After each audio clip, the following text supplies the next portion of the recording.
to invite Kate to a workshop, right? Thank you. Imagine with me, please. Imagine a place that is not here and a time that is before now.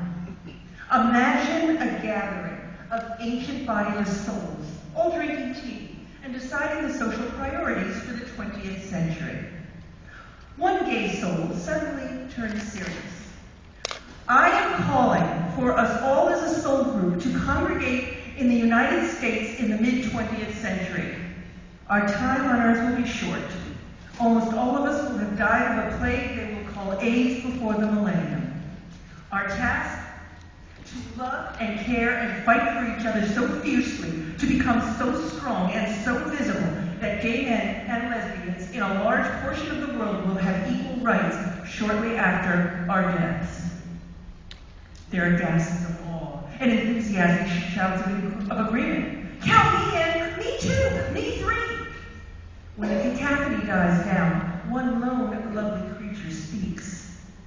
That's wonderful, but it's not enough.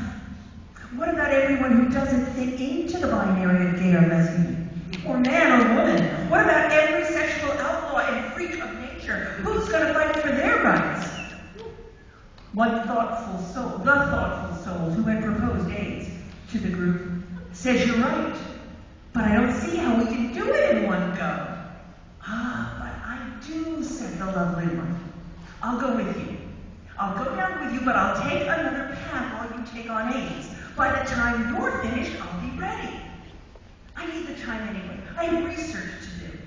I've been thinking that most of the Earth's problems are caused by gender. Gender on Earth operates like an evil cult. I need time to explore the nature of cults. I heard yesterday that someone's starting a new cult. They're thinking of calling it Scientology? I think I'll check it out. The lovely loner was not alone for long. Many in the AIDS Soul Group were so taken with the gender project that they volunteered to jump back into new bodies right after their AIDS lifetimes. Wait for us. We'll be back to join you. You'll recognize us. We'll be the cute ones with great haircuts, unrecognizable gender presentations, and creative pronouns. We'll need to be caught up to speed quickly. Write us some books. Books we can read while we're growing up. Books that will help us keep ourselves safe and prepare us to fight the new gender revolution. And thus, it was decided. Albert Bornstein was born in 1948. He joined the Church of Scientology in 1970 and learned cults from the inside for 12 years. In 1986, Kate Bornstein was born.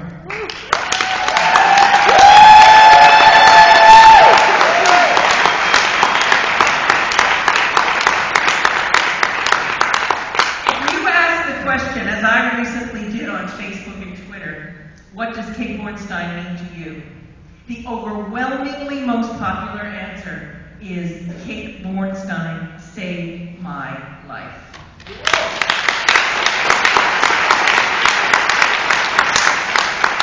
As writers, we have all collectively and individually inspired lots of people. We've changed more than a few lives with the power of our words. But how many of us can say that our writing has saved thousands of lives? It is my fiercest pleasure to present the Lambda Literary Foundation's Pioneer Award to my beloved partner in life, love, and art, Kate Bornstein.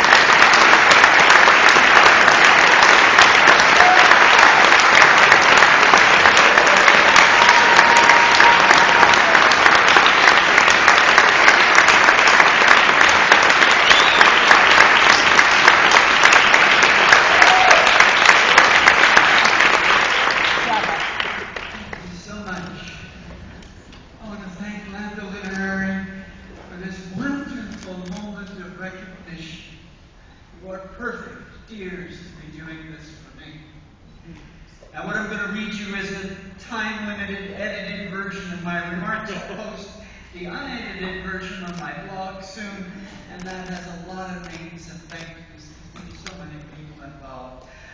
But here we go. Thank you to so many of you in this room.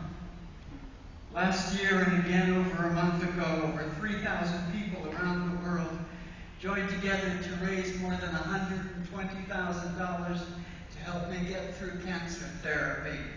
When I was too damn sick with side effects or recovering from surgeries to go out on tour and earn my own daily bread. An interesting side benefit of this wonderful outpouring of love and affection that I wasn't expecting at all, your gifts and well wishes completely crushed, once and for all, my low sense of self-esteem.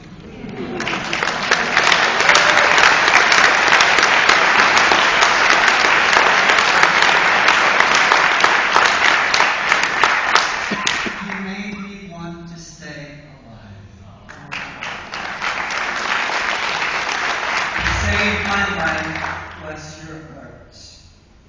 All right, now, pioneering. Only a very few people do that solo. I sure didn't do that solo. In the areas of gender identity and expression, I have many colleagues to thank, as well as writers I have followed, imitated, and stolen from.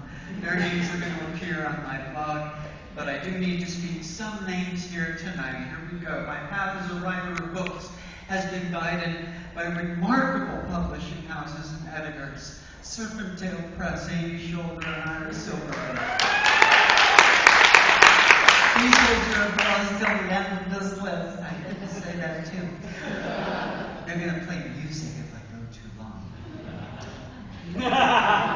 Routledge Press, Build Your Mama. Seven Stories Press, Crystal Yakaki and again Amy Shoulder.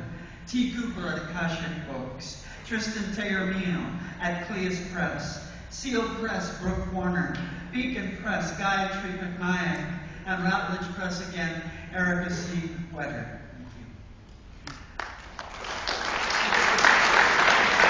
I want to give love and thanks to Caitlin Sullivan, my co-author on Nearly Roadkill. Love and thanks to S. Bear Bergman, the outstanding co-editor of Lammy Award-winning Gender Outlaws, The Next Generation. Thanks to my tour agent, Jean Kayani at Speak Out. Thank you, Gail Leander Wright, for the publicity that first got Gender Outlaw out into the world. And put it for her. I am forever grateful to my literary agent. I love you, Mama. My friend and mentor for over 40 years is John Amy. He's always pushed me into writing what's most scary to write about. And I recommend that to every writer here. Finally, the editor who's been looking at all my words for 17 years now is my boo-boo, my muse, my dear Zadi Barbara Carrellas. Back to that story she was telling, when we were both souls outside of time and space, and we were deciding our rebirths, what we could do to ease the suffering of queer people in the 20th century. Well, it was Barbara who decided to make it her life's mission to pioneer ecstatic sex that would not spread the plague. Thank you, Boo-Boo. You brought ecstasy into my life and into the lives of all my children.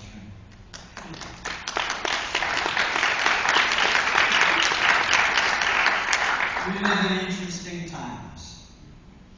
For the first time, anything trans has come to public awareness on the planet.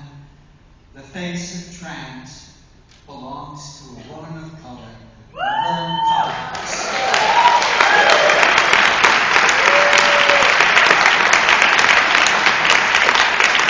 The literary face of trans belongs to a woman of color, Janet Hahn. And the pop culture face of trans belongs to a tranny of color, RuPaul. Interesting times indeed. What What's more, for the first time ever, there are 3 generations of sex and gender theorists, artists, and activists, all alive at the same time. Each generation with its unique point of view, each with unique experiences and timelines. Well, I'm asking that we 3 generations of sex and gender artists, activists, theorists, and spiritual leaders come together in a pioneer coalition that deals with race and class within our community.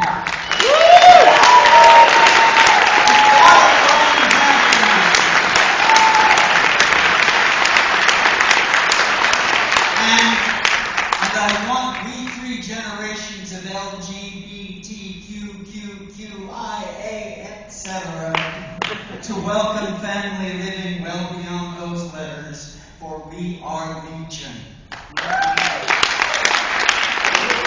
Our legion of identities has the common denominators of sexuality, sex, gender identity, and gender expression. But because we live in a culture founded by Puritans, it is shameful to talk about this shit. Nevertheless, all of us are here tonight because of what? Terrific sex! And fabulous gender. Now, sadly, puritanical sex negativity shames us into invisibilizing our terrific sex and our fabulous gender. And sadly, institutionalized sex negativity extends into our own community. We shame each other. We're being mean to each other. We have got to shame, got to stop shaming sissies, sex workers, BDSMers, pornographers, sluts, burlesque artists, trannies, and drag queens. These are the funnest people in our family.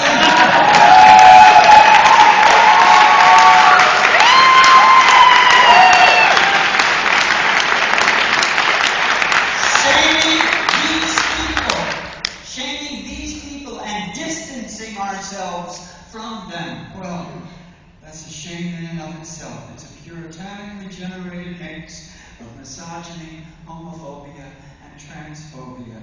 And I am asking you, as your old auntie, please stop doing that.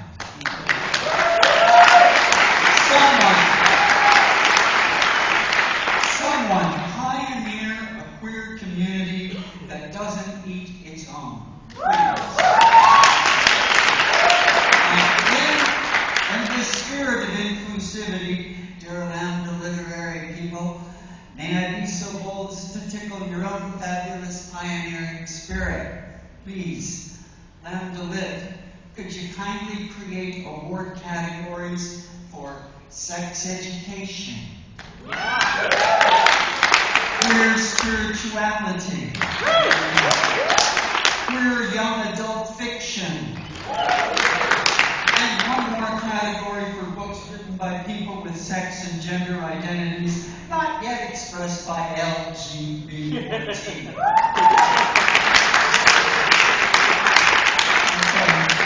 I'm wrapping up now. Here's the deal. I've got lung cancer and leukemia. I know. I might be around for another 15 or 20 years, and I hope to be. But just in case I'm not, I want to say this now.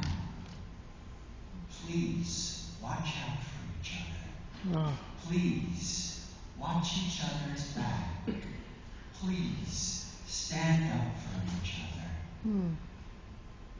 So, those Cecilia Walk children, please stay alive, have good sex, have fun with gender, and write great stuff about that.